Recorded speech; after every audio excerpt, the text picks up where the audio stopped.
أعوذ بالله من الشيطان اللعين الرجيم. بسم الله الرحمن الرحيم. الحمد لله رب العالمين، والصلاة والسلام والتحية والإكرام على النبي الأمي العربي القرشي المكي المدني الهاشمي صاحب قاب قوسين محبوب رب المشرقين والمغربين، جد الحسن والحسين النبي الحرمين والإمام القبلتين والرسول الثقلين، الذين سمي في السماء بأحمد وفي الأرض بأبي القاسم محمد. اللهم صل على محمد وآل محمد وعلى أهل بيته الطيبين الطاهرين المعصومين المظلومين المنتخبين المنتجبين، لا سيما بقية الله في الأرضين روحي وأرواح العالمين لتراب مقدمه الفداء، واللعنة الدائمة الباقية على أعدائهم ومنكر فضائلهم وغاصب حقوقهم أجمعين. أما بعد، فقد قال الله سبحانه تبارك وتعالى في محكم كتابه ومتقن خطابه. بسم الله الرحمن الرحيم. الذين يتبعون الرسول النبي الأمي الذي يجدونه مكتوبا عندهم في التوراة والإنجيل يأمرهم بالمعروف وينهون عن المنكر ويحل لهم الطيبات ويحرم عليهم الخبائث ويضع عنهم إسرا وأغلالا التي كانت عليهم، فالذين آمنوا به وعزروه ونصروه واتبعوا النور الذي أنزل معه أولئك هم المفلحون. صلوات پڑھیں محمد و رحمت پر.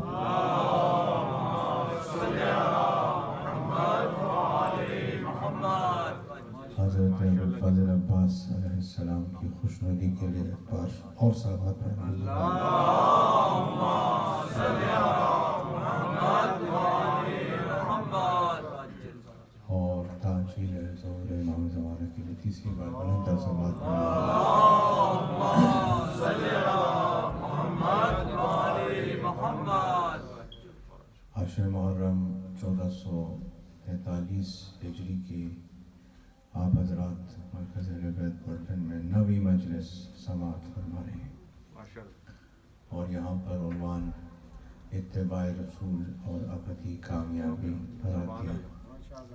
اس عنوان کے لیے آپ کی خدمت میں مسلسل سورہ مبارکہ اعراف کی 157ویں آیت کی تلاوت کا شرف حاصل کیا جا رہا ہے. ارشاد رب العزت ہو رہا ہے، اس رسول کا اتباع کرنا ہے کہ جو نبی بھی ہے اور امی بھی ہے. اور اس کا ذکر ہم نے اس سے پہلے توریت اور انجیل میں لکھ دیا تھا. اس کا کام یہ ہے کہ یہ نیکیوں کی طرف بلائے گا، برائیوں سے روکے گا، پاک چیزوں کو حلال قرار دے گا اور خبائث اور خراب چیزوں کو حرام قرار دے گا. اور جس بوجھ کے تلے دبے ہوئے ہو اور جن زنجیروں میں جکڑے ہوئے ہو، ان سے تمہیں نجات عطا کرے گا. سو تمہارا فریضہ یہ ہے کہ تم اس رسول پر ایمان لاؤ اور اس کی عزت کرو، اس کی نصرت کرو، اس کی مدد کرو، اور اس نور کا اتباع کرو جو اس کے ساتھ نازل ہوا ہے. جو یہ سب کچھ کرے گا پھر کامیابی اس کا مقدر ہوگی. سلسلہ گفتگو کل یہاں تک پہنچا تھا کہ ایمان بالرسالت سے مراد کیا ہے، کیا تقاضا ہے ایمان کا، اور کس طرح یہ پہچانیں کہ ہر جو کہنے والا ہے وہ اپنے دعوے میں سچا ہے بھی یا نہیں. یہ آپ کی خدمت میں کل عرض کیا تھا۔ آج کے حوالے سے جس طرف آپ کو متوجہ کرنا ہے وہ اس آیت کا اگلا حصہ ہے، فَالَّذِينَ آمَنُوا بِهِ وَعَزَرُوهُ، کا فقط ہمارے رسول پر ایمان کافی نہیں ہے، ایمان کے ساتھ ساتھ میں ان کی تعظیم بھی کرنی ہے، ان کی عزت بھی کرنی ہے، ان کا احترام بھی کرنا ہے۔ فقط یہ کافی نہیں ہے کہ میں نے محمد کو اللہ کا رسول مان لیا، سر کے ساتھ ساتھ میں دل کو بھی جھکانا ہوگا۔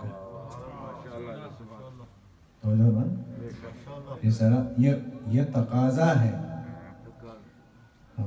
فَالَّذِينَ آمَنُوا بِهِ وَعَزَرُوهُ، ایمان لاؤ، اس کے بعد ان کی تعظیم بھی کرو، ان کی عزت بھی کرو۔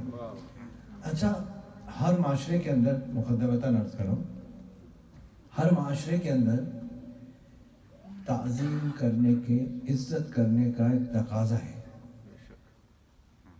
چاہے وہ دینی معاشرہ ہو یا غیر دینی معاشرہ ہو، لیکن تعظیم کرنے کا ایک تقاضا ہے۔ اب اس پر بحث ہو سکتی ہے کہ کس چیز کی تعظیم کی جائے، کس ذات کی تعظیم کی جائے، کن لوگوں کی تعظیم کی جائے، کن باتوں کی تعظیم کی جائے، لیکن بہرحال ہر معاشرے میں، ہر جگہ پر، ہر سوسائٹی میں، ہر گروہ میں تعظیم کا تصور موجود ہے۔ تو یہ فرق ہو سکتا ہے کہ کس چیز کی، کن لوگوں کی کرنی ہے، اور طریقہ کار میں بھی فرق ہو سکتا ہے۔ ہر جگہ، ہر معاشرے میں، ہر سوسائٹی میں تعظیم کے طریقہ کار الگ الگ ہوں گے، اس معاشرے کے رسم و رواج کے مطابق ہوں گے۔ ہو سکتا ہے کہ جو آپ کے معاشرے میں تعظیم کا طریقہ کار ہو وہ دوسرے معاشرے میں نہ ہو۔ چھوٹی سی مثال لے لیں، مل کر ایک صلوات پڑھیں، محمد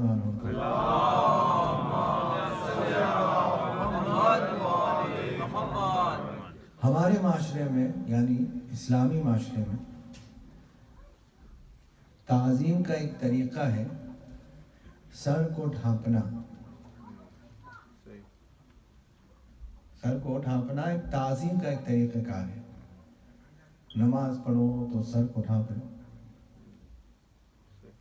کسی بزرگ کے سامنے جاؤ تو سر کو ڈھانپ لو، یہ ایک تعظیم کا طریقہ ہے۔ اس معاشرے میں اس کا بالکل برعکس ہے۔ جس ملک میں ہم لوگ بیٹھے ہوئے ہیں، یہاں پہ اس میں تعظیم کا بالکل برعکس ہے۔ اگر کسی کی تعظیم کرنی ہوتی ہے تو ٹوپی اتار کے کیا جاتا ہے۔ توجہ ہماری، یعنی دونوں جگہ پر تعظیم ہے، صرف طریقہ کار میں فرق ہے۔ وہاں پر، یہاں پر ادب کا تقاضا یہ ہے کہ اگر آدمی ٹوپی پہنے ہوئے ہے تو اندر جائے تو ٹوپی اتار دے، کسی بڑے کے سامنے جائے ٹوپی اتار دے۔ یہ تعظیم کا طریقہ ہے۔ ہمارے یہاں تعظیم کا طریقہ ہے ٹوپی کو پہن لینا، سر کو ڈھانپ لینا، وہاں ٹوپی کا اتار دینا تعظیم کا طریقہ ہے۔ لیکن یہ پتہ چل گیا کہ ہر معاشرے میں کچھ نہ کچھ تعظیم کا طریقہ موجود ہے، کہ تعظیم ضروری ہے۔ اچھا، تعظیم کے لیے کیا تقاضا ہے کہ کس کی تعظیم کی جائے؟ کس کی تعظیم کی جائے؟ تو جب کردار سامنے آئے گا، جب اچھائی واضح ہو جائے گی تو خود بخود آدمی تعظیم کرنے لگے گا۔ حضور نے، میں آپ کی خدمت میں گزارش کیا تھا 2-3 دن پہلے کی بات، کہ حضور نے لوگوں سے پہلے صداقت کا، امانت داری کا کلمہ پڑھوا لیا۔ 40 سال تک وہ یہ کہتے رہے کہ اس کو ہم نے کبھی جھوٹ بولتے ہوئے نہیں دیکھا، کبھی امانت میں خیانت کرتے ہوئے نہیں پایا. ان کو نہیں پتا کہ یہ رسول ہیں، لیکن اس بات کا اقرار کر رہے ہیں وہ کہ انہوں نے کبھی جھوٹ نہیں بولا، کبھی امانت میں خیانت نہیں کی. تو جو ہمارے تو حضور نے یہ کیا اپنے کردار کو منوانے کے لیے. کافروں نے حضور کا کردار مان لیا، اس کے بعد پھر ایمان نہیں لائے. یہ الگ بحث ہے کہ وہ ہٹ دھرم رہے، وہ ایمان نہیں لائے، وہ اس بات کو ماننے کو تیار ہو گئے کہ پہاڑ کے پیچھے فوج ہے، لشکر ہے، لیکن خدا کو ماننے کے لیے تیار نہیں ہوئے. اور اس کی وجہ کیا ہے؟ پرسوں کی بات سے تسلسل لے لیجیے. اس کی وجہ یہ ہے کہ جب ذہن میں زنجیر ہوتی ہے اور بوجھ لدا ہوا ہوتا ہے تو اس سے چھڑانا بہت مشکل ہوتا ہے. اسے چھڑانا بہت مشکل ہوتا ہے. یہ بات ماننے کو تیار ہیں کہ ان سے زیادہ کوئی سچا نہیں ہے، ان سے زیادہ کوئی امانت دار نہیں ہے، ان کے پاس امانتیں رکھوائیں گے، ان کی بات مانیں گے، ان سے فیصلے بھی کروائیں گے، لیکن اپنے بتوں کو چھوڑنے کے لیے تیار نہیں. یہی وہ خیالی زنجیر ہے جسے توڑنے کے لیے اللہ نے پیغام توحید کو بھیجا ہے کہ اس سے آزاد ہو جاؤ. یہ بات ذہن میں رکھیے گا. آگے سے کام لینا. مل کر صلوات پڑھیں محمد وعلیہ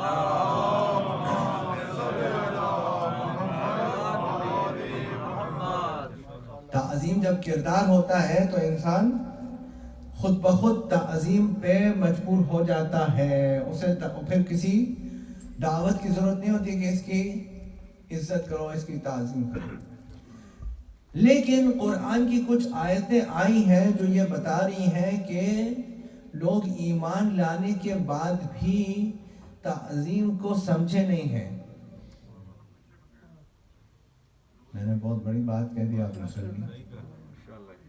قرآن میں اگر کوئی آیت آئی ہے کسی کام کو کرنے کی یا کسی کام سے روکنے کی، تو خطیب الاسر علامہ تعالی جوہری صاحب کا جملہ آپ کو ہدیہ کر رہا ہوں کہ اللہ کے پاس فالتو وقت نہیں ہے. قرآن کو قیامت تک کے لیے جانا ہے. اگر کسی چیز کو، کسی بات کو اللہ نے قرآن میں اتارا ہے، اس کا مطلب ہے کہ یہ اتنی سنگین تھی. اور وہ مفہوم والی بات کہ ایسا کچھ ہوا تب یہ آیت آئی. ارشاد ہو رہا ہے یا ایھا الذین آمنوا لا تقدموا بین یدی اللہ ورسولہ.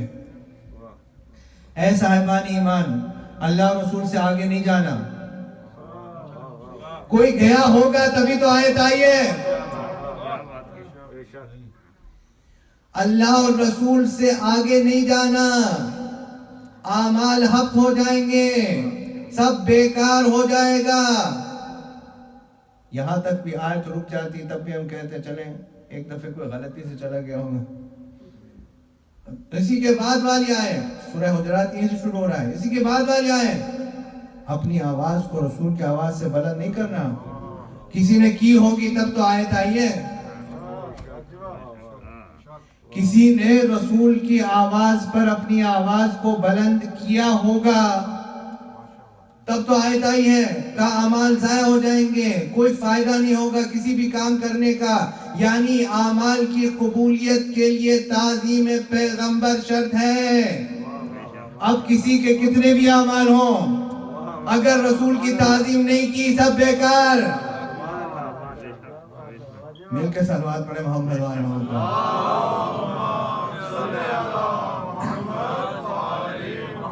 رسول کی تعظیم نہیں کی. دیکھیں یہ مطلق ہے آیت، جس نے بھی جو بھی گیا، اور خطاب ہے صاحبان ایمان سے. کافروں سے تھوڑی کہا جا رہا ہے کہ رسول کا احترام کرو. وہ تو اسے رسول سمجھتے ہی نہیں ہیں، وہ تو رسول مانتے ہی نہیں ہیں. جو رسول مانتے ہیں ان سے تقاضا کیا جا رہا ہے کہ تم کلمہ پڑھنے والے ہو، اپنے آپ کو مومن کہنے والے ہو، تمہیں یہ چاہیے کہ رسول کے پیچھے چلو.